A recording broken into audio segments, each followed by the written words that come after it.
Akkam jirtu kabajamtoota daawwattoota keenya kan daawwachaa jirtan Sambusaatii fi magaalaa Bulee Horaarraati. Bulchiinsa magaalaa Bulee Horaatti affeerraan laaqana daandii bultootaaf taasifamee jira. Sagantaa affeerraa kana kan qopheesse Dr. Anteenee Habtaamuu abbaa kiliinika Yooyyaa yoo ta'u, daandii bultoota 500 olii fi nyaata laaqanaatiif fi uffata itti uffisuun kan dubbatan yoo ta'u, dabalataan Dr. Anteeneen ijoolleen har'a daandii irra bulan kun bor lammii biyya kana bulchuu danda'an waan ta'eef isaan ofitti qabannee kunuunsuun dirqama lammummaa keenya bahuun qabna jedhanii jiru. Maqaan kee Anteenee Habtaamuu jedhama.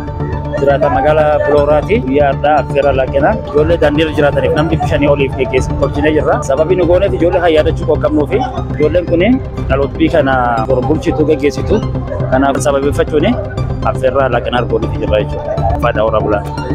Itti aanaan kantiibaa magaalaa Bulee Horaa obbo Galgaloo Salphaa hojiin tajaajila lammummaa hojii boqonnaa sammuu namaaf kennuudha jedhanii bara kana akka magaalaa Bulee Horaatti hojiin tajaajila lammummaatiin hojiileen baay'ee hojjetamaa jiraachuu himuun dhaloota egeree biyya kanaa ta'anii daa'imman kunuunsuun abdii itti horuun barbaachisaadha jedhanii jiru.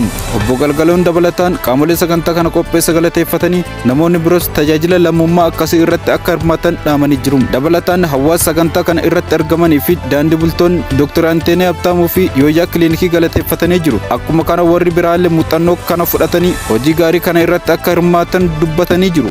Ammachuu guddoo gammanneerra waaqillee isin gammachiisu akka dansaa nuutille gammanneerra. Waggaan akkasuma nuufi godhaa isinille jiraadha.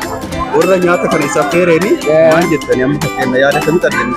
Galatooma jenna waan eebbisuu gara kiyyaanne ani waan isaanii eebbisuun maggabaneedha.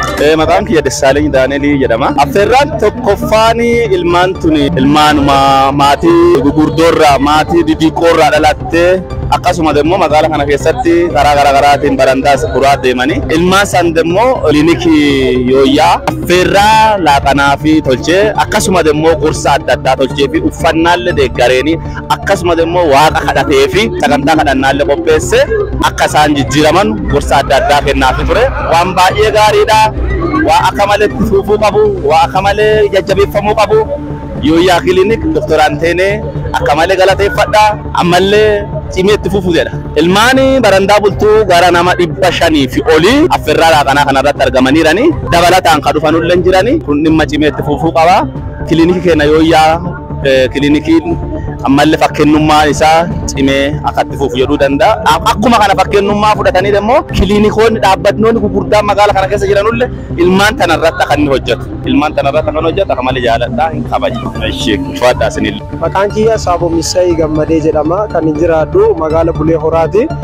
Hojii gaarii kana hojjetii isaanii barnoota nama hedduuf ta'ee jira. Dhuguma dubbachuun hojiin kun namnilleen waaqilleen kan namarraa jaalatu hojii guddaa ka biyya lafaarrallee ol gubbaa samaayirralletti hojii fudhatama qabudha. Kanaaf uummanni keenya naannoo kana jirulleen hojii damsaa kanarratti otoo jajjabaatee hawaasni naannoo kana jiru akkuma kana jiraattota magaalaa Bulee Horaa keessatti argaman hundinuuti hojii kanarratti adoo cimanii hojjetanii sila damsaa karaa waaqaatilleen karaa namaatilleen hojiin kun hojii baay'ee barbaachisu. Kanaaf namootaan wantoota akkasii kana hojjetanu hundumni keenyaayyuu osoo cinaa dhaabannee jajjabeessinee akkuma kanaan isinitti hima. Isinilleen galatoomaa akkuma kana ergaan an dabarsu yoo jiraate namootaan biraa ka jiranulleen fakkeenya kana fudhatanii akka namootaan kana gargaaranu kallattiidhumaan ergaa kiyya dabarfadhaa isinilleen ulfaadha. እሺ ዛሬ በቀን 17 የዮያ ክሊኒክ ባለቤት አቶ አንተነህ እጅግ በጣም የሚያስገርም ስራ ነው የሰራው።